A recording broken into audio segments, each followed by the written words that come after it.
మిర్చి మీద ఎవరి లెక్కలు వాళ్ళవే. రైతులకి తెలుసు, అట్లాగే వ్యాపారులకు తెలుసు. దాని గురించి బాగా తెలిసిన జర్నలిస్టులకు తెలిసినా ఇప్పుడు వాళ్ళ పార్టీల ఎజెండాల ప్రకారం రాయాల్సి వస్తుంది కాబట్టి నడుస్తుంది. వాస్తవంగా ఒక ఎకరాకి మిర్చి పెట్టుబడి పొలం కౌలు అంటే కౌలులే ఎక్కువ జరుగుతున్నాయి. 30,000 రూపాయలు కౌలు ఇవ్వాల్సి వస్తుంది. దుక్కి అరక నాగళ్ళకి 25,000 అవుతుంది. విత్తనం నాటడానికి 25,000 అవుతుంది. పురుగు మందులకి 45,000 దాకా అవుతుంది. ఎరువులకి 30,000 దాకా అవుతుంది. అట్లా కలుపులు పై కూలీకి 10,000 రూపాయల దాకా అవుతుంది. నీటిపారుదలకి 8,000 రూపాయల దాకా ఖర్చు అవుతుంది. కోత గ్రేడింగ్కి 60,000 అవుతుంది.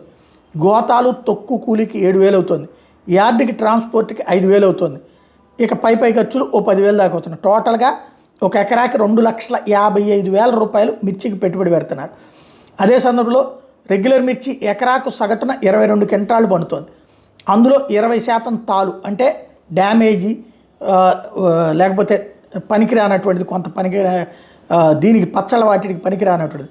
ప్రస్తుత రేట్ల ప్రకారం చూస్తే ఎర్రకాయలు 17 క్వింటాళ్ళు ఇంటూ 9,500 రూపాయలు, 1,61,500. తాలు సరుకు 5 క్వింటాళ్ళ దాకా లెక్కేస్తున్నారు. వాటిలో 6,000 దాకా, అంటే అదొక 30,000 రూపాయలు. మొత్తం 191,500 రూపాయలు వస్తున్నాయి. యార్డ్లోని దుకాణదారి కమిషన్ 4%, 7,660 రూపాయలు. పోతే నికరంగా చేతికి వచ్చేది 1,83,340 రూపాయలు.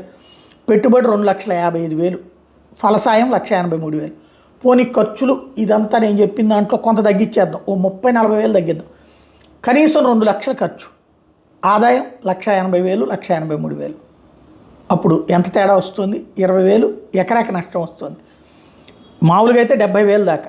చీఫ్ అండ్ బెస్ట్లో చూసిన 20,000 రూపాయల నష్టం వస్తున్నటువంటి పరిస్థితి. ఈ సంవత్సరం రాష్ట్ర వ్యాప్తంగా సుమారు 6 లక్షల ఎకరాల్లో రైతులు మిర్చి పంట వేశారు. ఈ ప్రకారం లెక్కిస్తే రాష్ట్ర వ్యాప్తంగా మిర్చి రైతులు ఎంత నష్టపోయి ఉంటారు, ఎన్ని వేల కోట్లు నష్టపోయి ఉంటారు, ఇది ఆలోచించాల్సి ఉంది.